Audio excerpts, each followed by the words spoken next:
Saharan hoti sajabai baidumai. Maida Bosumotari बिथाङानो जाहैबाय फाबुआ grand BTR नि मावफुं सोद्रोमा सारा दिनै गथायना होबाय।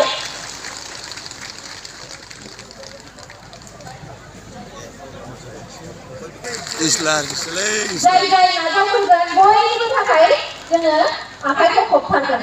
आं बयखौबो खावलायबाय। गोजोन्थों। सर्टिफिकेटखौ गथायना होनो थाखाय बिनेश नार्जारी आरो सहेला नार्जारी सान्तिपुर ग्राम सभा आङो बिथांमोनखौ खावलायबाय स्टेजआव फैनानै नाजावफैनो थाखाय।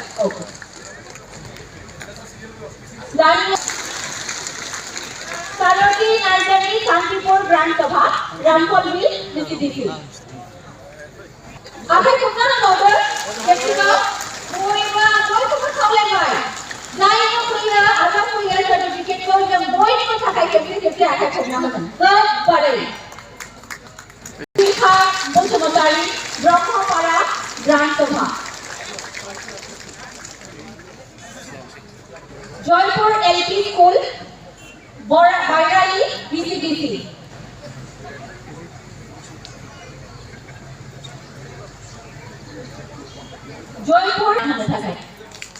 जयपुर एलपी स्कूल जोंनि एलपी स्कूलनि उन्दै गथ'साफ्रा बयबो मोजाङै मोजां देरथों फरायनो हाथों मानसि मोजां जाथों गिदिर जाथों जों बेखौनो मिजिंथिबाय। बसुमतारी उनथिंजायना आखाइ खबथारनांगौ खेबसेबाव आं खावलायबावबाय बयखौबो आङो जिरन बसुमतारी बिथांखौ खेबसे खावलायबावबाय सर्टिफिकेटखौ गथायना होनो थाखाय श्री इशु बसुमतारी खेबसे गोबारै आखाइ खबना होबावगोन जों बयबो।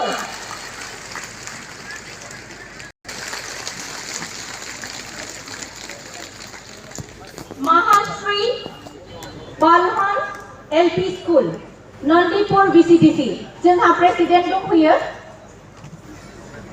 आङो श्री लरेन्स इस्लारि मानगोनां एमएलए सारखौ खेबसे खावलायबावबाय। महाश्री बालहान एलपी स्कूल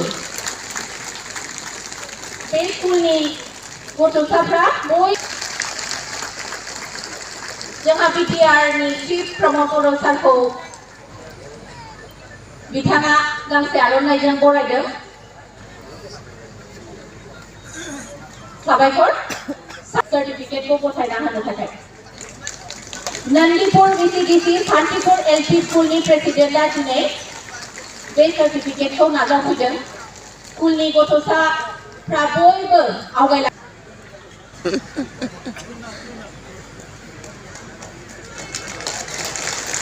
मानगोनां एमएलए लरेन्स इस्लारि सारखौ बिथाङा बरायदों। मनेश्वरी बसुमतारी बिथाङानो जाहैबाय बड'पुर ग्राम सभानिफ्राय फैनानै नाजावफैनो हादों गोजोननि थाखाय। अमला बसुमतारी दानिया बिहुला मुसाहारिखौ आङो खावलायनो नागिरदों। रोजा रोजा साबायखर बिहुला मुसाहारि बिथाङा दिनै नुजाफैनो हानायखाय जोङो गोजोननाय बावहरबाय। अबिलाल नार्जारी बिसमुरि ग्राम सभानि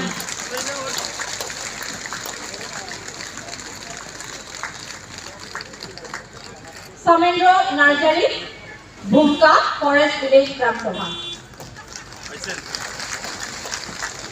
जोंहा इसेयावनो आलासिनि आखाइनिफ्राय मोननांगौ लिस्टखौ आं गथायना होनाय जाबाय। दानिया आङो BTR